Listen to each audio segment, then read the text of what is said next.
ازيكم يا زعماء، عاملين ايه؟ رجعت لكم النهارده بحكايه من لهب. فقبل ما نبدا عاوزين نصلي على الحبيب محمد عليه افضل الصلاه والسلام، وعاوزين نوصل الفيديو ده لاكبر عدد ممكن من اللايكات عشان نكمل اكتر. وبس كده عشان ما اطولش عليكم، يلا بينا نبدا.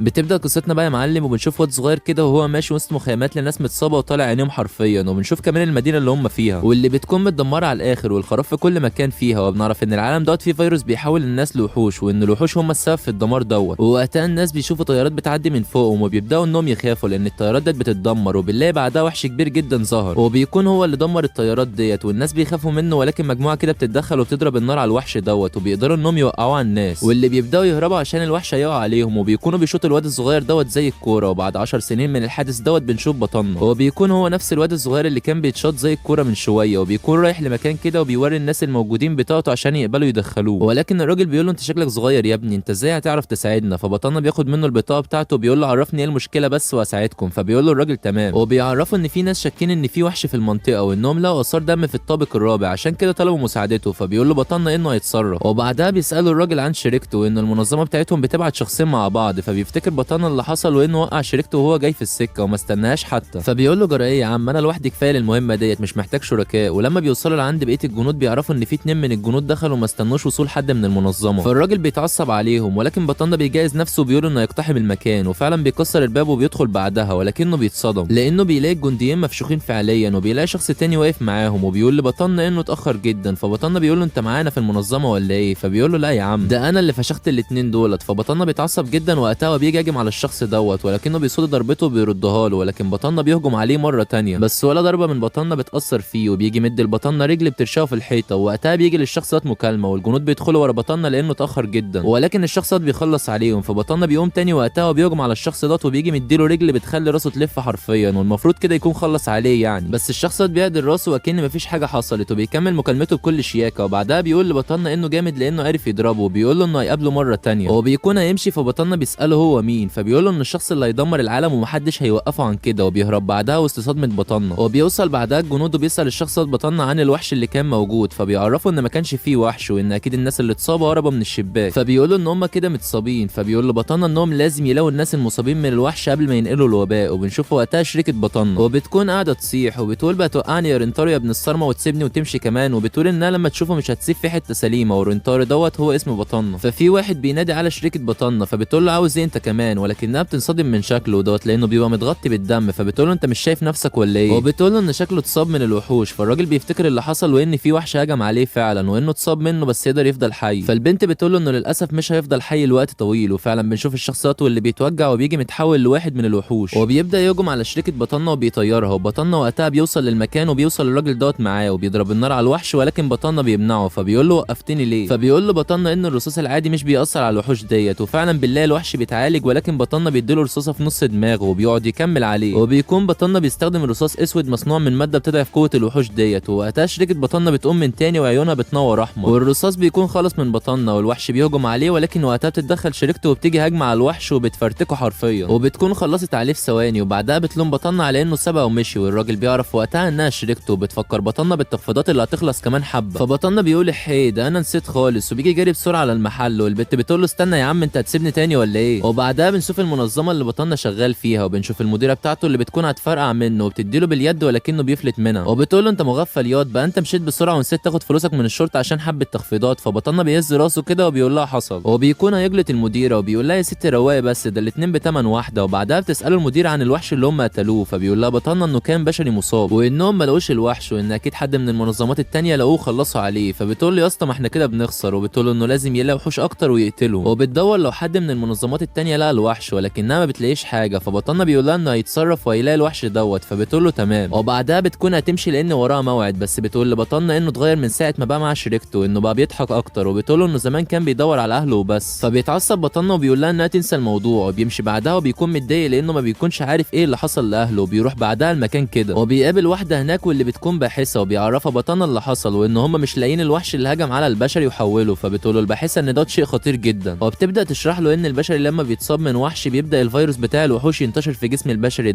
وان الفيروس لو غير جيناته بنسبه 50% فوقتها البشري بيتحول لوحش كامل، وان لو الوحش لسه موجود في المدينه فممكن يحول عدد كبير جدا لان تحويل البشر ما بياخدش وقت. فبطلنا بيقول لها انه بلغ المنظمات التانية وانهم هيدوروا عليه اكيد، وبيقول انه يمشي. وبعدها بنشوفه في البيت فعلا وبيكون عامل اكل لشريكته واللي بيكون اسمها ايكو فعلا بتاكل. وبعدها بيقول لها بطلنا ان جه وقت المصل وبيجي مديلها مصل غريب كده. وخليكم معايا حبه لان اشرح لكم حبه حاجات قدام هتعرفكم طبيعه العالم وبعدها بينام بطلنا وايكو. في تاني يوم بيكون حضر لها الفطار وبعد ما بتاكل بياخدها عشان يوديها المدرسه، وفي الطريق بياكد عليها انها ما تعرفش حد هويتها وانها شريكته كده وبتقتل الوحوش. فبتقول له ما تخافش وان ما حدش يعرف حاجه، وفعلا بيوديها بطلنا المدرسه بتاعتها ولما بيشوفها مع صاحباتها ومبسوطه بيطمن. وبعدها بيمشي بطلنا وتعالى بقى اعرفك كام حاجه. شوف يا سيدي، في العالم في فيروس بيحول الناس لوحوش زي ما عرفنا قبل كده، ولكن لو في واحده من البشر حامل واستنشقت الهواء اللي فيه الفيروس بتولد طفله ملعونه، والاطفال بيكون عندهم عيون حمر وبيكونوا بنات وبس وبيكونوا مصابين بالفيروس ولكنهم مش بيتحولوا لوحوش لان نسبه الفيروس بتكون فيهم قليله جدا لانهم اخدوها عن طريق الهواء مش من هجوم الوحوش عليهم وكده. وطبعا شركه بطلنا واحده من الاطفال الملعونين وبيقول بقى بطلنا انهم من 10 سنين كونوا عواميد عملاقه من الماده اللي بتضعف الوحوش عشان يحموا اللي فاضل من البشريه، وانهم بقوا بيستخدموا الاطفال الملعونين لحمايه نفسهم من الوحوش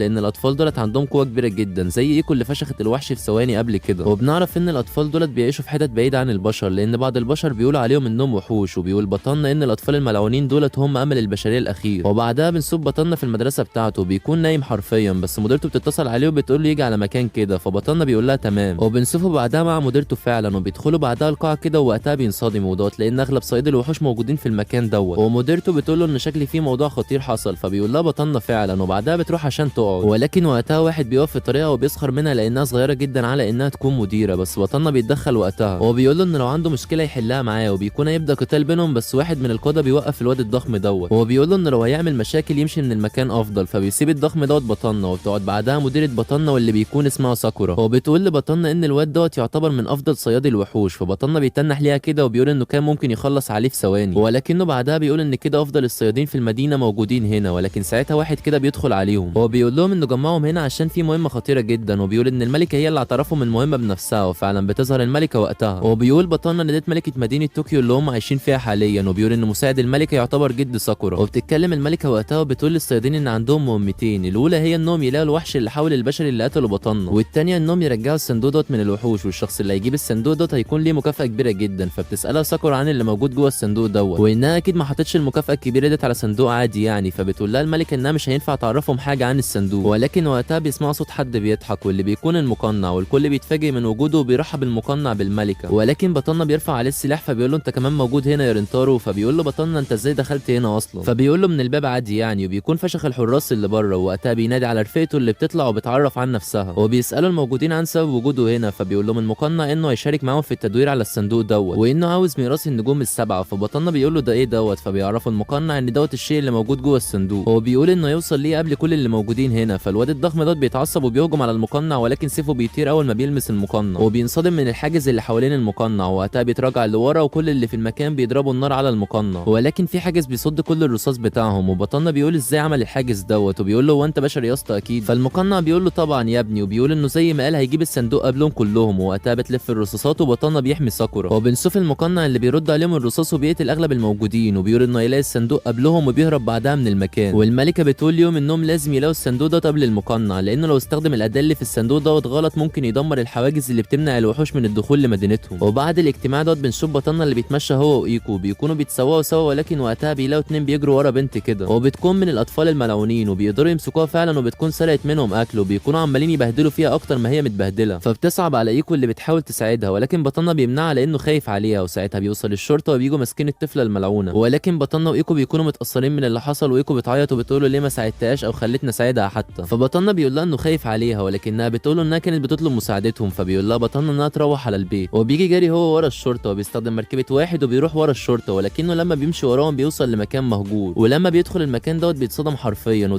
لان الشرطه بيكونوا قتلوا الطفله بكل وحشيه. وبعد ما بيمشوا بيروح بطلنا لعند البنت وبيكون زعلان جدا على حال الاطفال وانهم بيتهانوا بالطريقه رغم انهم ما اختاروش يكونوا اطفال ملعونين من الاساس. وبيكون قاعد حزين على البنت ولكن الصدمه انها بتكون لسه عايشه. فبيوديها بطلنا عند الدكتور وبيقول له الدكتور ان حالتها مستقره، فبيرتاح بطلنا حبه، وبيقول له الدكتور انها بس ترتاح حبه وبعدها تكون تمام. فبيطلع بطلنا من عنده، بس وقتها بيحس بحد وراه واللي بيطلع المقنع وبيرفعوا اسلحتهم في وش بعض. فالمقنع بيقول له انه مش عاوز يقتله، ولكن بطنة بيقول له ان هو بقى عاوز يقتله. فساعتها المقنع بيقول لشريكته انها تهاجم رينتارو، وفعلا البت بتعمل كده وبتفضل تهجم عليه، ولكن وقتها ايكو بتظهر وبتوقفها، وبتكون قوه ايكو زي قوه شريكه المقنع. فالمقنع بيقول لشريكته انها توقف قتال، وبيقول لبطنة ان عاوز ينضم ليه عشان يغيروا الفساد اللي بيحصل دوت، وهنا قصده على معامله البشر للاطفال الملعونين. وبيدي البطنة فلوس عشان يوافق وينضم ليه، بس بطنة بيضرب النار على الفلوس وبيقول له انه مش هينضم ليه ابدا. فبيقول له المقنع انه مش هيفضل مخبي موضوع ايكو عن الناس لفتره طويله، وانهم يعرفوا انها طفله ملعونه قريب ويقلبوا عليها وقتها، وان حتى لو بيوديها المدرسه وبيعملها كانها طفله عاديه مش هيمنع حقيقه انها ملعونه. وبعدها بيهرب من المكان هو وشريكته. وفي تاني يوم بيروح بطنة مدرسه ايكو وهو مصدوم، وبيعرف من واحد هناك ان في اشاعات انتشرت ان ايكو طفله ملعونه. فبطنة بيقول له هي فين دلوقتي، فبيعرفه انها هربت من المدرسه. وبطنة بيروح يشوفها في البيت ولكنه مش بيلاقيها، وبيقرر بطنة انه يدور عليها بره حدود المدينه. وفعلا بيكون متجه لخارج حدود المدينه، وبيوصل لمكان كده وبيسال بنت لو هي شافت ايكو، فبتقول له انها ما تعرفهاش، وبتقول له انه ممكن يسال الجد. فبيوافق بطنة وبينزل معاها لتحت، وهناك بيقابل شخص كده واللي بيكون الجد، وبيساله بطنة بيعمل ايه مع الاطفال الملعونين دولت. فبيقول له الجد انه بيعتني بيهم وبيحاول يخليهم يعيشوا حياه عاديه زي البشر، وده لانهم يستحقوا معامله كويسه. فبيساله بطنة عن ايكو لو هو شافها قبل كده، فبيقول له الجد انها ما جاتش هنا خالص. وبيقول لبطنة انه ممكن يطلب شريكه تانية طالما شريكته ده اتهربت. فبيقول له بطنة انت قلت ايه؟ فبيعرفوا الجد ان الصيادين بيعتبروا الاطفال دولت مجرد ادوات. فبطنة بيتعصب جدا وقتها وبيقول له ان ايكو مش شريكته وبس، وانهم فضلوا طول الوقت مع بعض، وانه مستحيل يستغنى عنها، وانه بقاله سنه معاها وهيفضلوا دايما مع بعض. ولكنه بعدها بيهدى وبيعتذر من الجد لانه اتعصب عليه. فبيقول له الجد ولا يهمك يا عم، وبيساله يروح فين بعد كده. فبيقول له انه هيدور عليها في المناطق التانية وبيمشي بعدها. فالجد بيقول ان بطنة ده واد طيب، وبيسال ايكو لو هي هترجع له، وبنعرف انها كانت مستخبيه وبتكون سمعت كلام بطنة واتاثرت جدا منه، وقررت انها ترجع ليه مره تانية. وبعدها بنشوف بطنة اللي بيروح للباحثه وبيحكي لها الحاجات اللي مضايقاه، وبيقول لها انه بقى متضايق من معامله البشر للاطفال الملعونين. فبتقول له الباحثه ان كل ده هيتحل اكيد، وانه لازم يلاقي ايكو لانه كل عيلتها وهي هتبقى تايهه من غيره زي باقي الاطفال الملعونين، وهتحس ان ملهاش مكان تروحه. فبيذكرها بطنة وبيقول لها انه يدور عليها، ولما بيطلع من عندها بتجيله مكالمه من مدرس ايكو وبيعرفه انها رجعت للمدرسه. فبيقول له بطنة انه جاي ليهم حالا، وفعلا بيروح بطنة جري على هناك، ولكنه بيتصدم لانه بيلاقي ايكو والاطفال التانيين قاعدين يبهدلوا فيها وبيقولوا عليها انها وحش. فايكو بتحاول تدافع عن نفسها ولكن محدش بيكون عاوز يسمعها. فبطنة بيجي لها وبيهديها وبيقول لها انه هينقلها لمدرسه تانية، ولكن ايكو بترفض كده وبتقول ان عندها اصحاب ياما في المدرسه ديت. ولكن بطنة بيقول لها ان دولت ما عندوش صحابها خلاص. وقتها بتنزل طياره وبتاخد ايكو وبطنة، وده لانهم بيكونوا حددوا مكان الوحش اللي معاه الصندوق اللي فيه ميراث النجوم، وفعلا بيكونوا في طريقهم لهناك. ولكن وقتها بتكون ايكو زعلانه جدا وبيلاقوا في طريقهم وحش كبير جدا. فايكو بتنط من الطياره وبتنزل على الوحش وبتدمره، وبطنة بينزل وراه بعدها وبيلاقيها نازله طحن في الوحش، وعيونها بتكون حمر، وبتدي ضربه للوحش وبتخلص عليه، وبيقع من الوحش الصندوق اللي فيه ميراث النجوم فعلا. ووقتها بطنة بيوصل لايكو اللي بتكون قاعده تعيط وبتقول انها مش وحش، وانها لما بتقتل الوحوش بتكون كده حمت صحابها، وبتجري على بطنة وبتعيط في حضنه. ورينتارو بيكون مقهور جدا عشانها، ولكنه بيقول لها انه دايما جنبها وانها ما تخافش من حاجه طول ما هو معاها، وانه مش هيسيبها حتى ولو انقلب العالم كله ضدهم. فبتتاثر جدا ايكو وبتشكر بطنة على كده. ووقتها بيروح بطنة عشان ياخد الصندوق ويرجعوا، ولكن وقتها بيظهر المقنع وبيمسك بطنة وبيطيره حرفيا. وايكو بتحاول تساعده بس شركه المقنع بتوقفها وبيبدا قتال بينهم. وبطنة بيهجم على المقنع ولكنه بيكون اقوى منه بكتير وبيقدر يصد ضربته وبيضربه رصاصه كمان، وبيعمل حاجز تاني كده وبينفخ بطنة حرفيا. وبطنة بيكون مش قادر يتحرك من الضرر اللي حصل له، ولما بيلاقي ان حالتهم صعبه بيقول ليكو انها تهرب بس هي بترفض. ولكن لما بتشوف حاله بطنة بتقول انها تجيب المساعده وترجع ليه، وشركه المقنع بتكون عاوزه تروح وراها بس المقنع بيمنعها وبيقول لها انهم لازم يخلصوا شغلهم هنا، وبيدي لها اشاره كده وبنلاقيها طعنت بطنة بسيفين، وبطنة بيكون جاب اخره حرفيا. فبيقول له المقنع اي كلمات اخيره، فبيقول له بطنة انه يرجع وينفخه، ولكن وقتها المقنع بيديله ضربه وبيخلص عليه. بس بطنة وقتها بيفتكر حبه ذكريات وانه تم التعديل على جسمه قبل كده عشان يبقى اقوى ويتحمل الاصابات الخطيره، وبيفوق بعدها في المستشفى وبتكون ساكورا عنده وبتعرفه انه يقدر ينجو من اصاباته بالعافيه، ولكنها برضه بتعرفه ان مش هو الوحيد اللي نجا ودوت لان المقنع اخد ميراث النجوم السبعه وانه هيستخدمه عشان يستدعي وحش من المستوى الخامس. فبينصدم بطنة لان دوت يعتبر اقوى نوع من الوحوش ويقدر يدمر المدينه بتاعتهم بسهوله جدا، وبيقرر انه يوقف المقنع. فبتقول له ساكورا انه يستريح وان الصيادين بداوا في البحث عنه فعلا، بس بطنة بيصر على انه يروح معاهم. فبتقول له ساكورا انه لازم ياخد الاذن من شخص الاول، واللي بتطلع ايكو اللي بتكون نايمه جنب بطنة وما سابتوش لحظه من لما دخل المستشفى. فبيعتذر ليها بطنة لانه خلاها تخاف عليه، وبعدها بيتجهز عشان يروح لمكان المقنع وبياخد حبه ادوات من الباحثه عشان تساعده في المهمه ديت. ولما بيطلع من عندها بتكون ايكو مستنياه، وفعلا بنشوفهم بعدها وهم مع باقي الصيادين عشان يوقفوا المقنع، وبينزلوا بعدها في الجزيره اللي هو فيها وبيبداوا يدوروا عليه. ولكن الجزيره ديت بتكون مليانه وحوش اقوياء حرفيا. فقال بطنة يقتلوهم؟ لا والله دول بيفتحوا سبرنت وبيهربوا منهم بسرعه. ولكن بعدها بيلاقوا مكان كده وبيفكروا المقنع فيه، بس وقتها بيلاقوا ان اللي موجوده في المكان دوت طفله طفله ملعونه وبتكون شريكه واحد من الصيادين وبتكون متصابه في دراعها. فايكو طبعا بتغار وبتطلع تستنى بطنه بره، وبطنه بيعالج دراع الطفله ديت وبيسالها عن اللي حصل ليها، فبتقول له انها كانت مع شريكها ولكن وقتها هجم عليهم واحد من الوحوش، فقررت تضربه بقنبله قويه جدا عشان تدي الوقت لشريكها عشان يهرب، ولكنها اتصابت وما تعرفش شريكها فين دلوقتي حتى. ومعلومه كده شريك البيت ديت هو الواد الضخم اللي وقف ساكورا في الاجتماع قبل كده وعمل مشاكل مع بطنه، فبطنه بيقول ليها انها ما تحاولش تضحي بحياتها عشان حد، وانها بنت طبيعيه وتستحق تعيش زي غيرها، وان الاطفال الملعونين والصيادين زي بعض. فبتتاثر البنت وقتها من كلام بطنه لان اول واحد يخاف عليها، ولكنها بتقوله انها ما تستحقش تبقى عايشه حياه عاديه، وبتعرفه انها قتلت واحد من الصيادين ودوت لان شريكها امرها بكده عشان هو مش عاوز حد يقتل المقنع غيره. فبينصدم بطنه وبيتعصب عليها وبيقول لها انها ما تعملش كده تاني، وانها تلاقي الحد دوت شيء مش سهل ابدا. فبتقول له شكلك قتلت حد قبل كده عشان تقول الكلام دوت. فبطنه بيسكت وقتها وبيعتذر ليها على انه اتعصب عليها، بس البنت بتعيط وبتقول له ان كلامه صح وانها مش هتعمل كده تاني او تقتل حد. بس وقتها بيجي لها مكالمه من شريكها وهو بيعرفها انه عرف مكان المقنع وبيقول لها انها تيجي ليه، وفعلا بتقرر البنت تروح ليه وبتاخد بطنه وايكو معاها. وفي الطريق بتقول شريكه الواد الضخم انها تيجي وراهم ودوت لان في وحوش كتيره جدا بتبقى جايه وراهم، وبتقول البت ديت انها توقفهم. فبيقول لها بطنه تمام، وبيكملوا طريقهم وبتبدا البت في قتل الوحوش، وبيوصل ابطالنا المكان المقنع ولكنهم بيلاقوا مجزره حرفيا، والواد الضخم دوت بيطلع عليهم ولكنه بيقع وبيكون مضروب بسيفه، والمقنع وشريكته بيكونوا خلصوا على كل الصيادين وما بيكونش فاضل غير ابطالنا، والملكه بتكون شايفه كده وساكورا بتكون معاها، وبتقول للملك انها ما تخافش وان رينتارو وايكو هيفوزوا اكيد. فبيقولوا لها وانت متاكده كده ليه؟ فبتعرفهم ان من 10 سنين في وحش هجم على بيتها وقدر انه يخلص على والدها وكان هيموتها هي كمان لولا تدخل بطنه، وانه ضحى بايده ورجله وعينه كمان عشان ينقذها وكان هيموت وقتها، ولكن ساعتها اضطروا يعدلوا على جسمه واضافوا ليه اجزاء من الماده المضاده للوحوش، وان بطنه يعتبر سلاح بشري دلوقتي. وفي الوقت دوت بيكون القتال هيبدا وبيستخدم المقنع المجال بتاعه، ولكن بطنه بيحاول يخترقه، والغريبه المره ديت ان بطنه بيخترقه وبيضرب المقنع فعلا، ووقتها بتظهر اجزاء بطنه المعدله وساعتها بتبدا المعركه الحقيقيه وكل واحد بيقدم كل اللي عنده. بس وقتها ايكو بتكون هتتضرب من المقنع فبطنه بيحميها، بس وقتها المقنع بيستغل الفرصه وبيخترق بطن بطنه وبيكون بطنه هيموت من اصابته ديت، ولكنه بيشوف ايكو اللي بتقول له ما يسيبهاش لوحدها تاني، فبيطلع بطنه ابر من معاه وبيكون اخدها من الباحثه قبل المعركه، وبتكون الابر ديت بتزود قوه الشخص اللي بياخدها ولكنه ممكن يتحول لوحش لو ما استحملش القوه ديت، وبطنه بياخد الابر كلها وعيونه بتنور احمر، ولكنه بيقدر يتغلب على التحول وقوته بتزيد جدا وبيهجم على شركه المقنع وبيطيرها حرفيا وبيحاول يخترق الحاجز بتاع المقنع، وفعلا بيعملها وبيديله يده وبيطيره وبيروح وراه وهتك احلى ضربه بالرجل وبيخلص عليه اخيرا يا جدع. وبعدها شركه المقنع بتكون حزينه جدا عليه وبطنه بيكون متضايق عشانها، ولكن وقتها بتجيله مكالمه وهنا بتكون الصدمه لان المقنع فعل ميراث النجوم السبعه وقدر يستدعي الوحش اللي من المستوى الخامس، وبيكون الوحش وقتها بيهاجم المدينه وبيكون حجمه عملاق ومفيش حاجه مأثره فيه، وبطنه بيقول ان كده كلهم هيموتوا، بس ساكورا بتقول له لا وان في حل لهزيمه الوحش دوت، وان الطريقه الوحيده لهزيمه الوحش دوت هي عن طريق سلاح قوي كده اسمه سلم السماء، وبيطلبوا من بطنه انه يفعل السلاح دوت، وفعلا بيروح بطنه لهناك وبيبدا في تشغيل السلاح دوت بتعليمات اللي بتديها له ساكورا وبيشغل الجهاز فعلا وبيوجهوه على الوحش فعلا، ولكن ساكورا بتقول ان في مشكله وان مفيش ذخيره في السلاح، فبطنه بيروح لمكان الذخيره ومش بيلاقي اي رصاص موجود في المكان وكده الجهاز ملوش اي 30 لازمه، بس بطنه بيقول لا الموضوع مش هيخلص على كده وبيجي خالع دراعه وبيستخدمها كرصاصه للسلاح، وفعلا السلاح بيتشحن وبيكون معاهم طلقه واحده بس، وبطنه بيكون لازم يصاب على الوحش بكل دقه لان اي غلطه في التصويب هيدمر المدينه باللي فيها، ولكن رينتارو بيكون خايف ومش عارف يثبت ايده من الضغط اللي عليه، فايكو بتساعده وبتقول له انه هينجح اكيد وبتيجي مثبته ايده فبيطمن بطنه وبيبداوا يصوبوا سوا وبيجوا ضاربين الرصاصه اخيرا واللي بتنطلق بقوه مرعبه وبتقدر تسيب الوحش فعلا وبتفجره، وبيكونوا ابطالنا انقذوا مدينتهم بالكامل، وايكو بتنام جوه السلاح وبطننا بيسيبها ترتاح حبه وبيطلع هو لبره ولكنه بيتصدم من عدد الوحوش المقتوله، ولما بيمشي ما بينهم بيلاقي سلاح شركه الواد الضخم وبيبدا بطننا يدور عليها وبيلاقيها فعلا ولكنها بتكون متصابه وعلى وشك انها تتحول لوحش، وده طبعا لان جسمها زاد معدل تاكل الفيروس فيه عن 50%، وبتسال بطننا عن شريكها فبيقول لها بطننا انه كويس ومش بيرضى يعرفها ان المقنع قتله، فبتقول له البنت انه يقتلها وانها مش عاوزه تتحول لوحش، وبتبدا انها تشكر بطننا لان هو الوحيد اللي عاملها بشكل طبيعي، وقتها بطننا بيكون هيموت من القهر حرفيا ولكنه بيطلع سلاحه وبينفذ اخر طلب ليها وهو انها تموت كانسانه، وما تتخيلوش كميه الحزن اللي في قلب بطننا وقتها، ومن بعدها بيوصل فريق الانقاذ وبنشوف بعدها بطننا اللي بيكون عند الملكه وبيقول لها انه شاف اللي جوه الصندوق واللي كان عجله صغيره وبيقول لها انتوا بتشتغلونا ولا ايه، فبتقول له ان في حاجات ما ينفعش يعرفها، ووقتها بيسيب بطننا الملكه وبيروح يقابل ايكو اللي بتساله عن نسبه تاكل الفيروس في جسمها، فبيقول لها بطننا انها 25% بس، فبتقول له ايكو انها ما زادتش قوي عن اخر مره، بس بطننا بيكون خايف من حاجه وده لان معدل تاكل الفيروس عند ايكو 43% وان كده فاضل لها 7% بس وتتحول لوحش وهيبقى مصيرها الموت، وبعدها بنشوف بطننا اللي بيتدرب مع ايكو وبعد ما بيخلص معاها بيتمشى حبه مع ساكورا واللي بتقول له انه اكيد مفلس وعاوز فلوس، فبيقول لها حصل بس ليه بتسالي؟ فبتعرفوا بقى ان الملكه محتاجه حارس شخصي معاها وانه يروح ويشوف اذا ينفع يشتغل مع الملكه ولا لا. وفعلا بعدها بنشوف بطلنا عند الملكه وبتعرفوا الملكه انها تقابل رئيس مقاطعه اوساكا وانها خايفه من الراجل دوت فعاوزه حارس شخصي معاها. فبيقول لها يعني انت ما عندكيش حراس؟ فبتقول له عندي طبعا. وبيطلعوا حراسها وقائد الحراس بيقول لبطلنا انه يعتمد عليه في حمايه الملكه في الاجتماع دوت. فبطلنا بيقول له انه ما قبلش الوظيفه اصلا وبيقول للملكه انه هيعرفها قراره بعدين وبيمشي بعدها ولكنه بيتوه في القصر لانه كبير جدا وبيدور على طريق الخروج. بس وقتها بيلاقي نفسه متحاصر من حراس الملكه وقائد الحراس بيقول له يرفض الشغلانه ديت لانه هو حارس الملكه الاول وهيفضل كده. فبطلنا بيقول له انت مين ياض عشان تديني الاوامر؟ فبيتعصب قائد الحراس وبيقول اللي معاه انهم يضربوا بطلنا ولكن رينتارو بيضرب الاثنين وكان ممكن يقتل قائد الحراس ولكنه بيجرحه في وشه وبس. فبيهرب قائد الحراس واللي معاه وبيقول لبطلنا انه مش هينسى اللي حصل هنا. فبطلنا بالعند فيه بيقول لواحد من الحراس يعرف الملكه انه موافق على الشغل دوت وبيطلع بعدها من القصر. وهو ماشي بيلاقي ناس ماسكين بنت صغيره كده فبطلنا بيوقفهم وبيوريهم الشاره بتاعته وانه صياد وشغال مع الملكه فبيخافوا منه وبيهربوا. وبيبص بطلنا للبنت الصغيره واللي بتكون متبهدله خالص فبياخدها وبيغسل لها وشها وبتشكر البنت على انقاذها. وبتطلع برشام كده وبتاخده فبيسالها بطلنا عن سبب اخدها للبرشام دوت فبتقول له انها طفله ملعونه ولكنها طفله ليليه وده معناه انها مش بتنام بالليل وان البرشام دوت بيخليها تفضل صاحيه الصبح. فبيسالها بطلنا عن اسمها فبتقول له ان اسمها تينا وبيعرف بطلنا منها انها تايهه فبيقول لها انها تروح للشرطه وبيدي لها رقمه عشان لو حصل حاجه معاها تتصل بيه. فبتشكر تينا على كده وبتمشي بعدها. وفي الليل بنشوف تينا وهي بيجي لها مكالمه وبتقول للشخص اللي بيكلمها انها قدرت تدخل للقصر وانها دلوقتي هتروح تجيب اسلحتها ودوت عشان تغتال الملكه. يا عيني دي تينا ما طلعتش سهله خالص، المظاهر خداعه برضه. فعلا بنشوفها وهي بتجهز نفسها وبتاخد اسلحتها وهي ماشيه بيقابلها ضابط شرطه وبيفكرها تايهه وبيحاول يساعدها. فالرئيس بتاعها بيقول لها انها تخلص عليه وفعلا تينا بتهجم عليه وقتها بيكون بطلنا قاعد في البيت ولكن وقتها في واحده بتجيله فبتساله ايكو عن مين هي. فبيقول لها ان ديت فرايا وانها قائده مجلس الطلبه في المدرسه بتاعته وهي الشخص اللي بيجيب لهم المعلومات والاسلحه بس ما بيقدرش يكمل كلامه وده لان ساكورا كمان بتوصل وبيقعدوا كلهم ياكلوا وبيبان كده ان ساكورا وفرايا مش بيطيقوا بعض خالص. وساكورا بتقول لبطلنا انه يبدا شغل مع الملكه من بكره فبيقول لها فل قوي. بس وقتها فرايا بتقرب من بطلنا وبتقول له انها ممكن تلاقي له شغل افضل في شركه الاسلحه بتاعت والدها. فساكورا بتتعصب لان فرايا قربت من بطلنا وبيطلعوا اسلحتهم هما الاثنين. فيكو ورينتارو بيشيلوا الترابيزه من سكتهم وبيشتغل القتال بينهم وحرفيا بيخربوا الشقه على الاخر. وفي تاني يوم بيكون بطلنا مع الملكه وبيكونوا رايحين يقابلوا رئيس مقاطعه اوساكا وفعلا بيوصلوا لعنده وبيكون عارف بطلنا وبيقعد يتكلم مع الملكه وبيقول لها ان الدوله اللي هتقوم الاول من البهدله دي هتكون المسيطره على العالم وبيكون عاوز الملكه تنضم ليه ويتشاركوا بالصيادين والاسلحه اللي معاها وده عشان يسيطروا على العالم سوا. ولكن الملكه بتكون مصدومه من كلامه وبعدها بنشوفها وهي بتكون في العربيه وبطلنا بيقول لها انها عملت الصح لما رفضت عرض الشخص دوت وانه مجنون. فبتقول له الملكه انها ما توقعتش منه كده وده لانه عاوز يتحكم في العالم بالقوه والغصب ولكن هي بتهدف انها تحقق السلام وتخلص العالم دوت من الوحوش وتجمع الاطفال الملعونين مع البشر مره تانية. وبتقول انها حتى ولو حاولوا يختلوها مش هتوقف خطتها ديت وانها في يوم هتقدر تحقق السلام دوت اكيد. فبطلنا بيقول لها انها انسانه نبيله فعلا ولكن وقتها ايكو بتقول انها حاسه بخطر قريب منهم وبطلنا بيركز حواليهم وبيلاقي رصاصه جايه عليهم فبيحمي الملكه وايكو وبيحاول يحمي الملكه على قد ما يقدر من الهجوم دوت. وايكو بتنقذ السواق ولكن المختال دوت بيهجم على الملكه مره تانية بس ايكو بتصد ضربته والحراس بيحموا الملكه. وايكو بتقول لبطلنا انهم لازم يستخبوا ولكن بطلنا بيقول لها مفيش داعي ودوت لان المختال هرب فعلا. ووقتها بنشوف تينا واللي بتعرف رئيسها انها فشلت في مهمه الاغتيال وده لان واحد من الصيادين وقفها ولكنها ما عرفتش تلاحظ شكله. اخ بقى لو تعرفي ان الشخص ده هو بطلنا. وفي تاني يوم بنشوف تينا وهي قاعده بتنام على نفسها وبطلنا بيجي لها وبيكون جايب لها اكل وتينا بتاخده منه فعلا. وبطلنا بيكون باله مشغول باللي حاول يقتل الملكه امبارح ما يعرفش انها قاعده جنبه ولكن وقتها تينا بتوقع الاكل ومش بتكون عارفه تاكل من كتر ما هي عاوزه تنام فبيساعدها بطلنا وبياكلها وبتكون تينا مبسوطه على الاخر وبتقول له ان الاكل جامد خالص فبيفرح بطلنا انه عجبها. وبعد ما بتخلص اكل بتشكر بطلنا وبتقول له انه طيب فعلا ودوت لانه اول واحد يعملها بلطف كده. وبتقول له انها بتفرح لما تكون معاه ولكن وقتها بيجي لها اتصال وبتودع بطلنا وبتقول له هنتقابل تاني فبيقول لها طبعا فبتفرح وقتها وبتمشي. وبعدها بتستخبى وبترد على المكالمه واللي بتكون من رئيسها واللي بيقول لها ان عندها مهمه جديده وهي انها تقتل ساكورا. فبتقول له تينا تمام. وفي الوقت دوت بيروح بطلنا عند مجلس الطلبه وبيقابل فرايا هناك واللي بتدخله لمكتبها وبتكون جمعت له شويه معلومات عن اللي حاول يغتال الملكه وبتقول له ان الرصاص اللي لقوه بيستخدم للقناصات ولكن المسافه اللي اتضرب منها الرصاص كانت كبيره جدا ومحدش يقدر يعمل كده غير لو كان عنده موهبه في التصويب. وبتقول له انه لازم ياخد باله لان عدوهم قناص موهوب. فبيقول لها طب عرفتي حاجه عن اللي اجر القناص دوت؟ فبتقول له انها ما عرفتش لسه. فبيقول لها انه شاكك في انه رئيس مقاطعه اوساكا ودوت لان الملكه رفضت تنضم ليه. فبتقول له شكلك بتلعب على الملكه يا صايع. فبيقول لها ملكه مين بس انا مش حاططها في بالي اصلا. ولكن ساكورا بتدخل عليهم وقتها وبتكون متعصبه جدا وده لان فرايا مقربه من بطلنا وبطلنا بيحاول يشرح لها ولكن ديت ما ينفعش معاها شرح وفرايا بتنيلها اكتر وبتقول له انها هتكلمه بعدين. فساكورا بتفهم غلط على الاخر والله يرحم بطلنا على كده. وبعدها بنشوفه عند الباحثه واللي بتعرفه انها عدلت على جسمه زمان، ولكن في 3 زيها يقدروا يعدلوا على اجسام البشر ويخلوهم اقوى. وبتقول له انهم كانوا بيعدلوا على اجسام البشر عشان يقدروا يوقفوا غزو الوحوش ديت، ولكنهم وقفوا المشروع ودوت لان الاطفال الملونين هم السلاح الحقيقي ضد الوحوش ديت. بس بتقول له ان الجنود اللي تم التعديل عليهم في بعضهم استخدم قوته للخير وبقى من الصيادين، وحبه تانيين استخدموا قوتهم لمصالحهم الخاصه. وبتقول لبطلنا انه لازم يبقى جاهز عشان يواجه اي حد فيهم في اي وقت. فبطلنا بيخاف حبه، ولكن الباحثه بتقول له ما يخافش، وانه كده كده غلب واحد فيهم قبل كده، وهنا قصدها على المقنع. فبيقول لها بطلنا تمام، وبتقول له الباحثه انها عاوزه تكلم ايكو شويه وانه يقدر يمشي دلوقتي. وفي الوقت دوت بنشوف تينا اللي بتكون رايحه تقتل ساكورا، وبيكون الرئيس بتاعها بيعرفها ان في صياد بيحمي ساكورا، بس قبل ما يقول لها على اسمه الموبايل بيقع منها. وفي ساعتها بتكون ساكورا في مكتبها، فبتجيلها تينا وبتدشمل الدنيا بالسلاح بتاعها، ولكن ساكورا بتعرف تفلت منها وبتهجم عليها بسيف الكاتانا وبتقسم السلاح بتاعها، وبيبدا القتال بينهم. وتينا بتقدر تديلها ضربه وبترشقها في الحيطه وبتكون هتخلص عليها، بس ساكورا بتلاحظ ان تينا متردده في قتلها، فبترمي تينا السلاح وبتحاول انها تخنقها. ولكن وقتها بتنادي ساكورا على بطلنا رينتارو، فبتنصدم تينا من الاسم، ولكن بطلنا بيوصل فعلا وبيبدا في الهجوم عليها. ولكن الصدمه بقى لما بيشوف انها تينا، وحرفيا بياخد الصدمه. وتينا بتحاول تشرح له بس بطلنا مش بيديلها فرصه، ومن التوتر تينا بتبدا تضرب بشكل عشوائي. فبطلنا بيمسك سلاحها وبيقول لساكورا انها تخترق الارض، وفعلا ساكورا بتعمل كده، ولكن تينا بتقدر انها تهرب منهم في الاخر. وساكورا وقتها بتتعب وبياخدها بطلنا على المستشفى، وبنعرف ان عندها فشل في الكلى، ولكنها بتقول له ما يخافش عليها. وبتعرفوا ان تينا كانت متردده في قتلها. وقتها بتجيلهم ايكو بتقول له ساكورا ان شكل تينا هي القناص اللي حاول يغتال الملكه قبل كده، وده لانها بتستخدم نفس الرصاص. وبتقول لبطلنا انه لازم يحمي الملكه لانها كده تهجم عليها مره تانية. وفعلا بنشوف بطلنا مع الملكه وقتها، وبيعرفها ان اكيد اللي اجر تينا هو نفسه رئيس مقاطعه اوساكا، وبيوقفوا العربيه بعدها وبينزلوا الملكه. ولكن وقتها رئيس الحراس بيظهر وبيبدا في تهزيء بطلنا، ودوت لانه غير عربيه الملكه. فبيقول لبطلنا انه لو خلاها في عربيتها القديمه كانت هتكون في خطر اكبر. فبيتعصب رئيس الحراس وقتها، ولكن وقتها بيحس بطلنا بحاجه وبيلاقي رصاصه بتتضرب عليهم، وبتكون تينا وصلت ليهم وبتضرب الملكه، ولكن بطلنا بيحميها وبيتصاب مكانها، وبيقوم مدخلها العربيه وبيتحركوا بسرعه من المكان. ورينتارو بيكون بينزف جامد، بس بيقول ليكو انها تراقب تينا، بس تينا مش بتستنى وبتديلهم ضربه تانية، والعربيه بتخرج عن السيطره. ولكن بطلنا بيلحق يغير اتجاهها وبيدخلها في جراج وبينزل عشان يوقف تينا. وايكو بتقول له انها تروح تغلبها، وبتقول له انها لما تروح لوحدها تركز في القتال وبس. فبيقول لها بطلنا انه بيعتمد عليها، فبتقول له انها تنفخها وهترجع له بسرعه. وفعلا بتفعل قوتها وبتنطلق لمكان تينا. وبطلنا بيقول ان ايكو هيكون ليها الافضليه لان ده قتال من مدى قريب، وان تينا قناصه فهتخسر اكيد. بس الملكه بتوصل وقتها وبتساله عن مكان ايكو، فبيقول لها انها راحت تقاتل تينا لوحدها. فبتقول له ان كده ايكو في خطر، وده لان تينا ترتيبها ال97 في ترتيب الاطفال الملعونين حول العالم، وان ايكو لوحدها ملهاش فرصه قدام تينا. فبيتصل بطلنا بسرعه على ايكو عشان يوقفها ويخليها ترجع، وفعلا بترد عليه فبيرتاح بطلنا حبه. ولكن الصدمه ان تينا هي اللي بترد عليه، فبطلنا بيتصدم حرفيا، وتينا بترمي الموبايل وبنلاقي ان في دم حواليه.